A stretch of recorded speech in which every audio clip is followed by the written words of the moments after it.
इस बार के जो नताइज हैं ये वाकई बहुत खुशाइंद है और इस नताइज ने साबित कर दिया कि अभी हिंदुस्तान की आवाम बहुत सेंसिबल है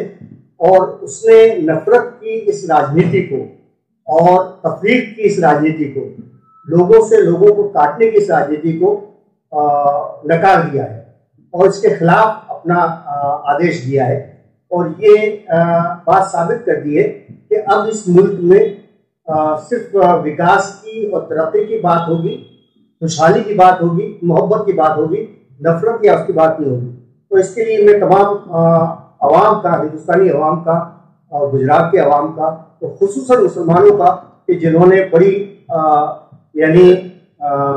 हिम्मत के साथ और बड़ी मुस्तकिल मिजाजी के साथ सही फैसले और सही फहम के साथ वोटिंग किए और वोटिंग के लिए भी बहुत ज़्यादा तादाद में बाहर निकले। जहाँ तक नताइज का ये ताल्लुक है, इससे ये बात साबित हो जाती है, अब जो गवर्नमेंट तो जो एनडीए ने बना ली है, लेकिन एनडीए के तमाम साथी जितने पार्टीज हैं उनको ये समझना चाहिए कि असल में आवाम का रुझान क्या है। आवाम का रुझान अब नफरत का नहीं रहा है, आवाम का रुझान अब बेरोजगारी की समस्याओं की तरफ है, आवाम का रुझान जो है वो मुल्क की दीगर समस्याओं की तरफ है। हिंदू मुस्लिम मसला जो है अब उनका असल मसला नहीं है, ये बात समझना चाहिए। और इसीलिए उन्हें, जबकि वो हुकूमत में शामिल है, वो तमाम लोग इस बात को समझकर हुकूमत के तमाम फैसलों पर इसी उससे असरअंदाज होना चाहिए उनको, कि वो उन पॉलिसियों को लागू होने दे जो मुल्क में नफरत की फिजा को दूर कर सके और मोहब्बत की फिजा को आम कर सके और मुल्क में खुशहाली और तरक्की का रास्ता हमवार करे। जी देखिए, मामला इसमें ऐसा है कि बहुत ज़्यादा फर्क अभी हुकूमत में नजर नहीं आ रहा है, सिवाय ये कि कुछ दो एक पार्टीज ऐसी हैं कि जो बज़ाहिर सेक्युलर है और उसकी वजह से ऐसा लगता है कि शायद वो इस हुकूमत पर दबाव डालकर कुछ पॉलिसीज को न लागू करने दें, लेकिन वो पार्टी भी सत्ता के मोह में कितनी डूब जाती है इसका अभी हम अंदाजा नहीं लगा सकते। लेकिन अभी अब उम्मीद कर सकते हैं कि वो पार्टियां शायद इस तरह के ऐसे फैसले जो अवाम के मुखालिफ है, अवाम के अक्सर लोगों के मुखालिफ है, ऐसे फैसले करने से हुकूमत को रोकेगी, इस बात के इम्कान है। और अगर वो ऐसा नहीं करती है तो मुझे लगता है कि शायद अगले उसमें बहुत बुरी तरह से ये लोग ये होंगे, क्योंकि मुल्क के अवाम अब जाग चुकी है। जहाँ तक गुजरात का ताल्लुक है, ये बात अलग है कि सिर्फ एक ही सीट इस बार आ पाई है, लेकिन एक सीट आना भी इस बात की निशानी है कि हाँ, अब यहाँ पर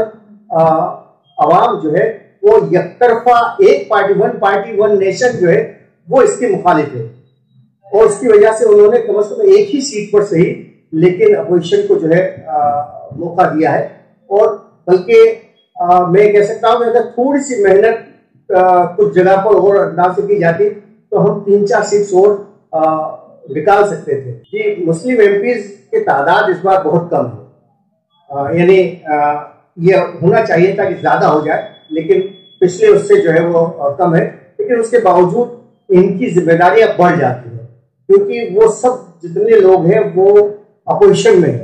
और अपोजिशन बहुत मजबूत है। अल्हम्दुलिल्लाह ये भी एक बहुत पॉजिटिव बात है